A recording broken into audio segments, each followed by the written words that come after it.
Hello everyone. Solution chapter के previous year questions, last 10 years के questions आज हम डिस्कस करेंगे। आज हम लेकर आए हैं जिनमें से कुछ थ्योरेटिकल पार्ट है और कुछ न्यूमेरिकल पार्ट आपका आता है। जब मैंने आपको ये चैप्टर पढ़ाया था तो मैंने आपको बताया कि किस टाइप की क्वेश्चन फ्रेमिंग इसमें पॉसिबल है और किस पार्ट से पॉसिबल है। ठीक है, जैसे कि आपका कॉलिगेटिव प्रॉपर्टी वाला जो पार्ट है उससे न्यूमेरिकल पोर्शन पॉसिबल होता है। ठीक है, आप देख सकते हैं इसमें कुछ न्यूमेरिकल पोर्शन है और कुछ आपका जो है वो रीजनिंग बेस्ड होता है। जैसे कि आपके कुछ बहुत ही सिंपल क्वेश्चंस आपके आते हैं, जैसे डिफाइन करने के लिए आ जाएगा define molarity, molality, mole fraction. ठीक है, जैसे ये 2014 कंपार्टमेंट में आपका आ रखा है, 2014 में, 2009, 2012, 2014 कंपार्टमेंट में क्वेश्चंस आ रखे हैं। रीजनिंग बेस्ड में आपका आता है, जैसे ये क्वेश्चन आ गया, aquatic animals are more comfortable in cold water than in warm water, why? Because in warm water the solubility of gas will be less, और अगर सॉल्युबिलिटी गैस की कम होगी तो उसकी वजह से क्या होगा, जो एक्वेटिक एनिमल्स हैं उनके सर्वाइवल में प्रॉब्लम आती है। फाइन, वो प्रॉपरली ब्रीथ इन नहीं कर पाएंगे जिसकी वजह से उनके लिए अनकंफर्टेबल डिफिकल्टी आएगी। फाइन, देन है आपका हेनरीज लॉ, राउल्स लॉ, ये काफ़ी बार आपके आ चुके हैं। ठीक है, फिर ये न्यूमेरिकल पोर्शंस हैं आपके। फिर कुछ थ्योरेटिकल क्वेश्चंस देखिएगा, जैसे ये है आपका cooking is faster in pressure cooker than in cooking pan. Cooking is faster in pressure cooker, why? Because of high pressure it causes elevation in boiling point. तो क्या होता है, प्रेशर कुकर में बॉइलिंग पॉइंट जो है water का elevate हो जाता है। Normally water boils at 100 degree Celsius, but in pressure cooker boiling point elevates, and because of the elevation in boiling point the food will cook faster. Okay, so elevation in boiling point से क्या cause करेगा, जो food है that will cook faster in pressure cooker rather than in a cooking pan. Fine. Second है आपका इसी में RBCs shrink when placed in saline water and swell in distilled water.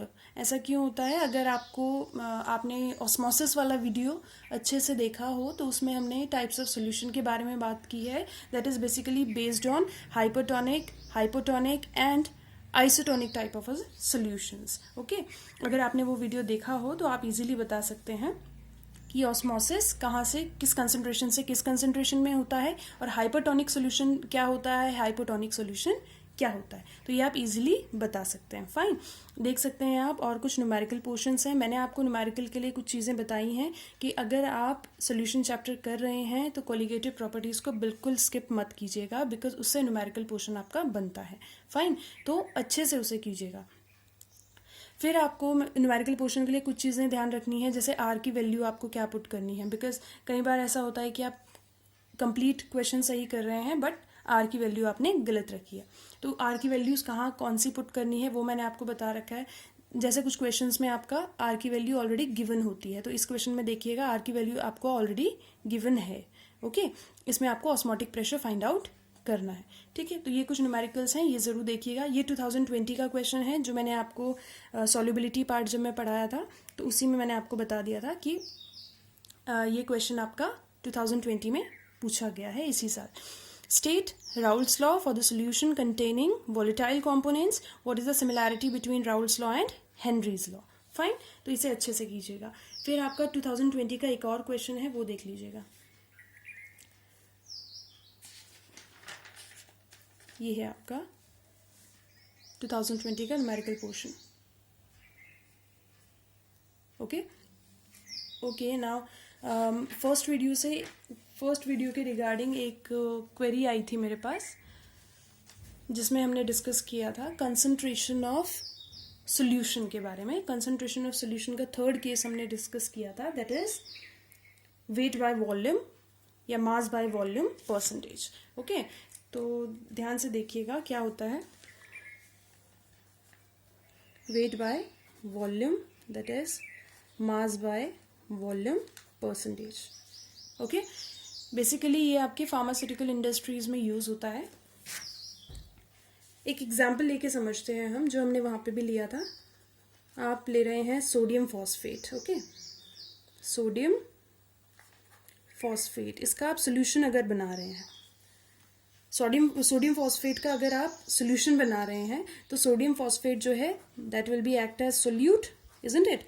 तो इसका आप सोल्यूशन सोल्यूशन बना रहे हैं। ओके, तो आप क्या करेंगे, मास परसेंटेज अगर आपको फाइंड आउट करना है तो आप लेते हैं मास ऑफ सोल्यूट। अगर हम मास ऑफ सोल्यूट बोल रहे हैं that must be in grams, okay, upon volume of solution.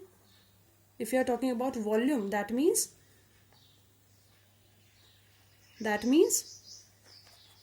it must be in mls or liters.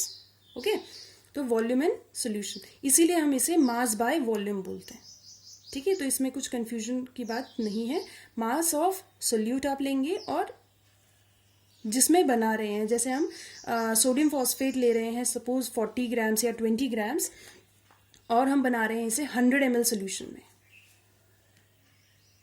ठीक है, 100 ml में बना लो या 500 ml में बना लो, 500 ml में आप बना रहे हैं इसे सपोज। ठीक है, तो ये हो जाएगा आपका मास परसेंटेज। तो मास परसेंटेज आप किस तरीके से कैलकुलेट करेंगे, mass of solute upon volume of solution into 100। Okay, तो mass of solute is 40 and volume of solution is 500 into 100। Fine, तो ये है आपका मास परसेंटेज। ये था आपका third case, concentration of solution का। ओके, तो ये चैप्टर आपका फिनिश हो गया है। Okay, let me correct one more thing.